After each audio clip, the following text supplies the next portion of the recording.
SKM Poorna rice brand oil. புரட்சி தலைவர் அம்மாவோடு பயணத்தை மேற்கொண்டேன்.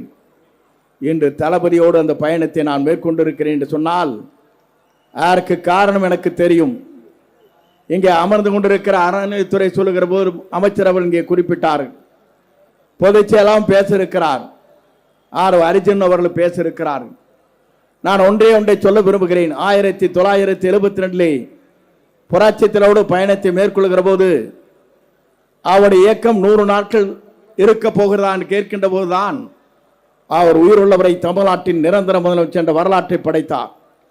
அதற்கு பிறகு புரட்சி தலைவியமோடு இணைந்து அந்த பணிகளை மேற்கொள்கிற போது இந்த இயக்கம் எத்தனை நாளுக்கு இருக்க போகிறது என்று கேட்கின்ற போதுதான் 5 முறை தமிழ்நாட்டின் நிரந்தர முதலமைச்சர் என்ற வரலாற்றை படைத்தார். இன்று தமிழகத்துடைய வெற்றி கழகத்துடைய தலைவர், தமிழக மக்களால் ஏற்றுக்கொண்டிருக்கிற தலைவர், அன்பால் அரவணைக்கக்கூடிய தலைவர், இந்திய நாட்டின் வரலாற்றில் இன்றைக்கல்ல என்றைக்கும் தமிழ்நாட்டுடைய நிரந்தர முதலமைச்சர் என்ற வரலாற்றை படைக்கிற ஒரே தலைவர் நம்முடைய தமிழக வெற்றி கழக தலைவர் என்பதை நான் இந்த நேரத்தில் கோடிட்டு காட்ட விரும்புகிறேன். எல்லோரும் சொன்னார்கள், இங்கே எதிர்க்கட்சி தலைவர் சொன்னார். நான் ஒன்றை சொல்ல விரும்புகிறேன். எதிர்க்கட்சி தலைவரே, இன்றைக்கு தமிழ்நாட்டிலிருந்து விரட்டி அடித்த பெருமை இளைஞராக இருக்கிற உங்களிடத்திலே இருக்கிறது என்ற வரலாற்றை படைக்கிற இந்த இயக்கம்தான் நமது தமிழக வெற்றி கழகம் என்பதை நான் இந்த நேரத்தில் கோடிட்டு காட்ட விரும்புகிறேன். ஒரு எதிர்க்கட்சி தலைவர், முன்னாள் முதலமைச்சர் இருக்கின்ற இடமே இல்லாமல் மக்களால் இன்றைக்கு தூக்கி எறியப்பட்டிருக்கிறதெல்லாம் இன்றைக்கு அறிக்கை விட்டுக் கொண்டிருக்கிறார். அதுதான் வேதனையாக இருக்கிறது. அதற்கு மேலே இங்கே எடப்பாடி பழனிசாமி நம்முடைய சின்னம் நின்றிருந்தால் அவரும் இன்றைக்கு போயிருப்பார்.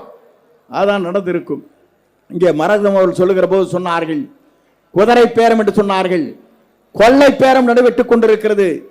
திராவிட முன்னேற்ற கழகம், அனைத்து இந்திய அண்ணா திராவிட முன்னேற்ற கழகம் இணைந்து ஒரு ஆட்சியை கொண்டு வரலாம் என்று சொன்னால் அதை தகர்த்திருக்கிற சக்தி நம்முடைய தமிழக வெற்றி கழகத்துடைய தலைவராக இருக்கிற இன்றைய தமிழக முதலமைச்சர், என்றைக்கும் தமிழ்நாட்டுடைய முதலமைச்சராக இருக்கிற தளபதியால் மட்டும்தான் முடியுமே தவிர எவராலும் முடியாது.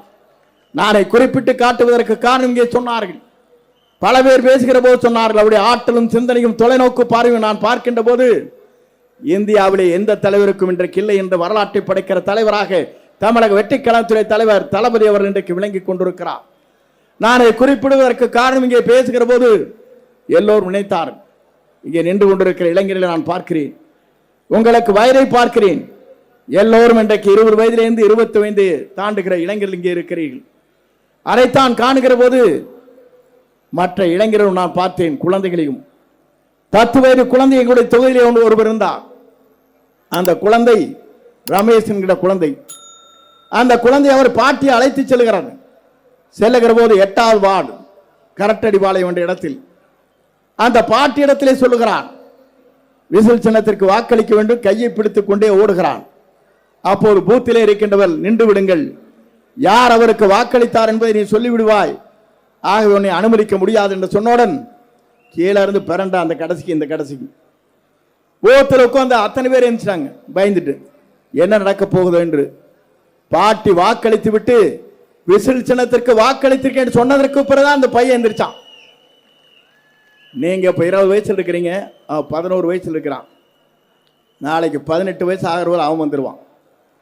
ஆகவேதான் இங்கே சொன்னார்கள், தமிழக வெற்றி கழகத்துடைய தலைவர் இன்றைக்கல்ல என்றைக்கும் அவர் இருக்கும் வரை தமிழ்நாட்டின் நிரந்தர முதலமைச்சர் வரலாற்றை படைக்கிற தலைவராக அவர் வருவார். அது யாராலும் மாற்றி காட்ட முடியாது. இங்கே சொன்னார்களே, நான் படத்தில் வச்சிருக்கிறதே அம்மா படம். தலைவர் ஒரு நாள் பார்த்தார், இடத்தை அழைத்தார், சார் நீங்க தொடர்ந்து அம்மா படத்தை வச்சுக்கொண்டார். அப்பதான் எனக்கு மகிழ்ச்சியாக இருக்கும் என்ற ஒரே தலைவர் தமிழ்நாட்டிலே பார்க்கிறேன். நம்முடைய வெற்றி கழகத்துடைய தலைவர் தளபதியை தவிர யாரும் இல்லை. நான் எதற்காக சொல்ல என்று சொன்னால், வேலூருக்கு செல்கிற போது நான் அங்கே பார்த்தேன், எல்லோரும் சொன்னார்கள், நான் புரட்சி தலைவர் படம், தளபதியுடைய படம், அம்மா படத்தையும் வைத்து ஒரு இதே போல என்னுடைய மேல் பாக்கெட்டை வைத்திருந்தேன். அவர் அங்கே பஸ்ஸில் ஏறுகிற போது என்னை கூர்ந்து கவனித்தார். கூர்ந்து கவனித்ததற்கு பிறகு அடுத்த நாள் என்னை அழைத்தார், சார் வரீங்களான்னார். போய் அவரை பார்த்தேன். பார்க்கிற போது சொன்னார், நீங்கள் அம்மா படத்தை வைத்துக் கொள்ளுங்கள், அப்போதான் எனக்கு மகிழ்ச்சி வரும் என்று சொன்ன ஒரே தலைவர் தமிழ்நாட்டில் இவரை தவிர யாரும் இல்லை. அதைத்தான் நான் நின்று பார்க்கிறேன். மனிதனை இங்கே இருக்கிறது. 42 ஆண்டு காலம் உருண்டோடியதற்கு பிறகு ஒரே நிமிடத்தில் என்னை தூக்கி எறிகிற போது என்னை தாங்கி பிடித்து இன்றைக்கு அமைச்சராக்கி இருக்கிற பெருமை நம்முடைய தளபதியை தவிர யாராலும் இல்லை என்பதை நான் இந்த நேரத்தில் தெரிவித்துக் கொள்கிறேன். நான் எதற்காக இங்கே மரகணம் அவர்கள் சொன்னார், எனக்கும் எடப்பாடிக்கும் அந்த பிரச்சனை ஒன்றே ஒன்றுதான். தலைவருடைய படம் இல்லை, அம்மா படம் இல்லை. அத்திக்கடவு அவனாசி திட்டத்திலே தன் படத்தை மட்டும் போட்டு புகழ் பாடிய ஒரே காரணத்தின் அடிப்படையிலே தான் அன்றைக்கு நான் குறிப்பிடுகிற போது அம்மா படம் தலைவர் படம் இல்லாமல் நான் அந்த நிகழ்ச்சியிலே கலந்து கொள்ள மாட்டேன் என்று சொன்னதற்கு பிறகுதான் எனக்கும் அவருக்கும் மோதல் ஏற்பட்டது. நான் எதற்காக சொல்லி என்று சொன்னால், தலைவரை நம்பியவரில்லை, தலைவரோடு அவருக்கு வாக்களித்தவர்கள் அம்மாவோடு இருந்து அமைச்சராக்கியவரை கூட மறந்தவர் இவர். ஆகவேதான் இன்றைக்கு அவர் தேய்ந்து கொண்டிருக்கிறார். இங்கே சொன்னார்களே, எல்லோரும் இன்றைக்கு சனிக்கிழமை ஆனால் எல்லா கட்சியிலிருந்து வர்றாங்க. இனி கட்சியே இருக்காது. அண்ணா திமுக என்று முழுகி போயிருக்கிற கப்பலை யாராலும் தடுத்து நிறுத்த முடியாது. முழுகி கொண்டிருக்கிற கப்பல். ஆகவே முழுகி கொண்டிருக்கிற கப்பலில் இருந்து மக்கள் திரண்டு வருகிறார்கள்.